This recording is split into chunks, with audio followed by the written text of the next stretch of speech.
রব্বি হাবলি ইয়া উম্মতি, রব্বি হাবলি ইয়া উম্মতি, রব্বি হাবলি ইয়া উম্মতি। আমার আল্লাহ তাআলা ডাক দিয়ে বলেন, ও হাবিব, আপনি হাশরের ময়দানে কেন সিজদা দিচ্ছেন? কেন সিজদা দিচ্ছেন? আমি আল্লাহ তাআলা হাশরের ময়দান সাজিয়েছি আপনার সিজদা দেখার জন্য নয়, আপনার সিজদা দেখার জন্য নয়। বন্ধু দেখুন, আমি আল্লাহ তাআলা আপনার জন্য একটা নূরানি সিংহাসন বানিয়েছি। আমার আল্লাহ তাআলা বলেন, আসা আইয়াবা আসা রব্বুকা মাকামাম মাহমুদা। আমার আল্লাহ বলেন, রাসূল, আমি আল্লাহ তাআলা আপনার শানমানকে বুলন্দ করার জন্য একটা নূরানি সিংহাসন বানিয়েছি। যে সিংহাসনে আদম বসবে না, নূহ বসবে না, ঈসা বসবে না, মুসা বসবে না, ইব্রাহিম বসবে না। আও বন্ধু মুহাম্মদুর রাসূলুল্লাহ, সিংহাসনে আপনি বসে যান, বসে যান। আমার নবী সের মুবারক তুলবে না, আমার নবী মাথা মুবারক তুলবে না। আমার আল্লাহ তাআলা বলবেন, ও বন্ধু মুহাম্মদুর রাসূলুল্লাহ, আপনি কাঁদছেন কেন? আপনি কি সিদ্দিক আকবর জন্য কান্না করছেন? সিদ্দিক তো জান্নাতে। আপনি কি ফারুক আজমের জন্য কান্না করছেন? ফারুক তো জান্নাতে।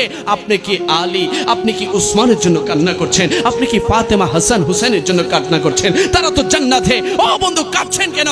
আমার নবী দুজনের বাদশা নবী চোখের পানিগুলো ফেলে ফেলে বলবেন, ওগো মালিক, ওগো দয়াবান মালিক, আমি কাঁদছি কারণ আজ হাশরের ময়দানে আমার লক্ষ কোটি কোটি গুনাহগার উম্মত আজ হাশরের ময়দানে তারা ছোটাছুটি করছে। তাদের মাথার উপরে 12টি সূর্যের তাপ। ওই সমস্ত উম্মত যারা দুনিয়ার জমিনে আমি নবীকে না দেখে বারবার বলেছিল, ইয়া রাসূলুল্লাহ, দেখা দাও, দিদার দাও, দেখা দাও, দিদার দাও। ওই সমস্ত উম্মতেরা আজ হাশরের ময়দানে ছোটাছুটি করছে, দৌড়াদৌড়ি করছে। তাদের কষ্ট, তাদের দুঃখ আমি নবী সহ্য করতে পারছি না। ওগো মালিক, আমার উম্মতকে আমার কাছে দিয়ে দাও। আমি নবী আমার উম্মতের ডান হাত ধরে আমি তাদেরকে জান্নাতে নিয়ে যেতে চাই। জোরে বলি সুবহান।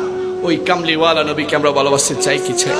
আমার নবী বলছেন, শাফাআতি লিহালিল কাবাইর মিন উম্মতি। ওই সমস্ত গুনাহগার উম্মত যারা দুনিয়ার জমিনে আমল কম করেছে, কিন্তু আমি নবীর জন্য তাদের অন্তরে যাররা বিন্দু পরিমাণ প্রেম ভালোবাসা ছিল, ওই সমস্ত উম্মতকে ফেলে আমি নবী কখনো জান্নাতে যাব?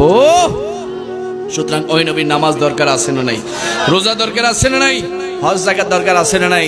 মা বাবার খেদমত দরকার আছে না নাই? বড়কে সম্মান করা, ছোটকে স্নেহ করা দরকার আছে না নাই?